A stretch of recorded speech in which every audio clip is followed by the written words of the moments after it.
Therefore, we have with us Andrei. Is Andrei with us? Okay. From Sporos. He's one of the he's our representative, our Philippides, taking the message from Marathon to Athens. Alive, please. We want you alive. This is a kind of invitation for all of you to join the role of this summit for reinforcing alliances and for Andrei to taking the message to Baku so we're heard. Thank you, Andrei. Welcome to the stage. Thank you so much. Hello, everyone.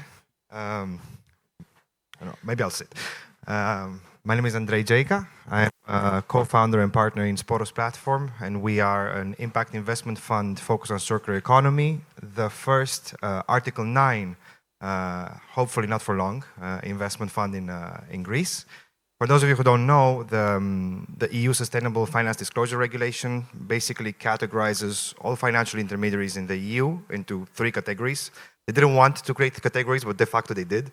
So Article 6 is basically anybody who, they say, I want to make my investments, but I don't care at all about impact. And that's fine, but you have to disclose publicly why you don't do that. So you're already penalized. Article 8 are those who make investments and say, through our investments, we also want to promote impact, which is fine. But this is also where all the greenwashing is happening. And then you'll have Article 9, which are those who say, I want to make investments, but my main objective is through my investments to create impact. And this is us. And if you choose this, then you'll have to select one of the objectives of the EU taxonomy, and we chose circular economy. And that's because for us, by 2050, we believe that the economy will actually, circular economy will simply just be the economy by 2050, because the alternative is much, much worse. So that's who we are, and I promise this is not just self-promotion. The reason why I'm explaining this is because I think heading into COP29, a fundamental thing that I wanted to highlight is that over the past 10 or so years, when this green transition really picked up speed, there was a lot of emphasis on optimism, right? Don't speak so much about how bad it's going to be. Speak about how good things can be, because this way you attract more people and we become more hopeful, which is great, and it worked. Because if you look at data from 2023 and 2022, when we had various crises, living cost crisis, the Ukraine war, energy crisis, etc., you can see that whenever you have periods of volatility and instability like these, there's a lot of outflows usually from funds, right, from investment funds, because you go and you try to put your money somewhere more secure. Generally, VCs are not considered the most secure place to put your money in. So there was a lot of outflows from all categories of financial intermediaries, especially Article 6. They lost the most money, except for Article 9 funds.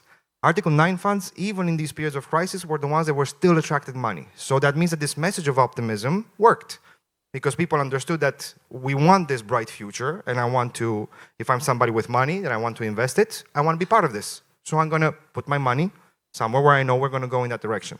And that's great. However, connecting also a bit with the previous discussions or previous panels, I also think that we lost a little bit the importance of the element of fear, since we discussed fear, right? Because this also goes into the whole discussion of what kind of economic system we want to create. And our argument is that we don't have time to create a different economic system. We have to somehow go from where we are, where we need to be, very fast. And the only way to do that is to mobilize every single resource available, not just the public ones, not just the EU funds, not just the little grants, but also all of the private money.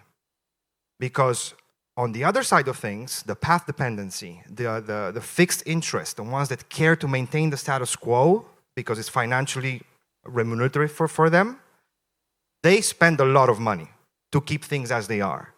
So we need to convince a lot of these guys to come over on our side, on the impact side of things, and stop calling it impact, to just say this is how things should be. This just should be normal investment operations, where sustainability is not just financial sustainability and environmental sustainability, it's considered as a whole. Because if you're an agricultural company and your entire fields get devastated by a flood, it will affect your bottom line. If you are a factory and you lose your raw materials because of some disaster over in 3 continents away, that will affect your bottom line. If you don't have energy, that will affect your bottom line. All of we cannot keep environmental sustainability from financial sustainability separate anymore. So this is the message I want to say. And when it comes to fear, I think we also lost a little bit, especially on the side of investors. Investors have a general idea of, climate change is bad, green transition is good, I want to be part of it. Generally, they get it, but they don't know the details of it. And I think many people don't know the details of it, which is, we don't have a lot of time because already there was, last week, 44 of the top atmospheric scientists of the world issued a letter, an open letter saying that the Atlantic meridional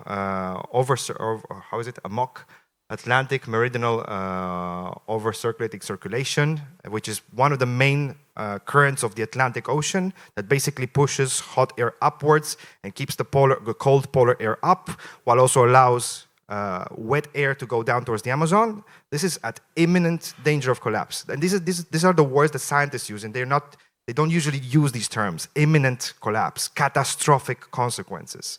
So if this collapses, we're talking of an immediate effect of a drop in temperatures over the whole North Atlantic, so that includes Europe and the United States, by 30 degrees.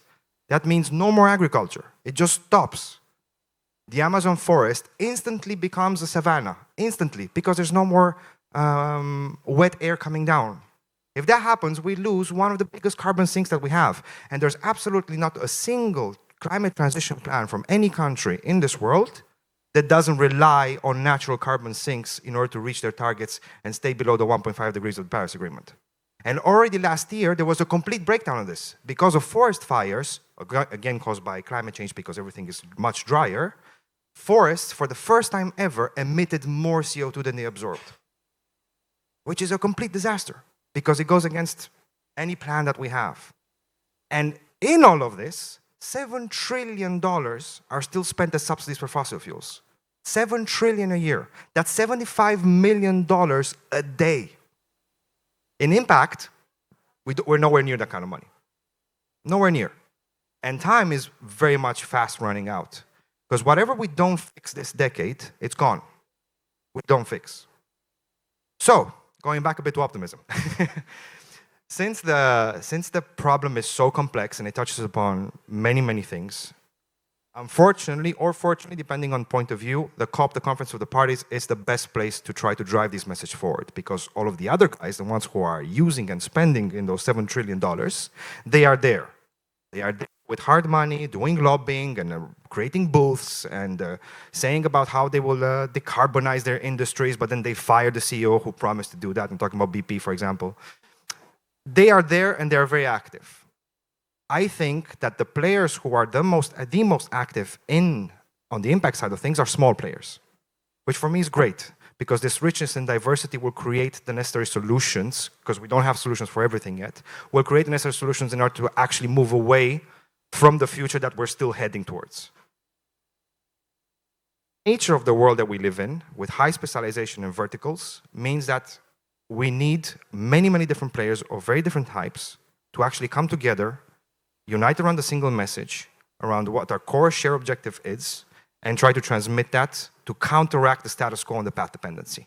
So that's why we are very happy to support events like the Hearth Summit, because the scope is so broad, the range is so broad: arts, culture, cities, practitioners, industry, investors, all of us coming together under a single roof, and we will be very, very happy because we have we're fortunate enough to speak at COP29, and we're very happy to transmit any shared message that comes out of the parallel session. So I wish you all good work, and try to keep in mind, both the optimistic side of things, of why we want this, but also why we started doing it in the first place. Thank you very much.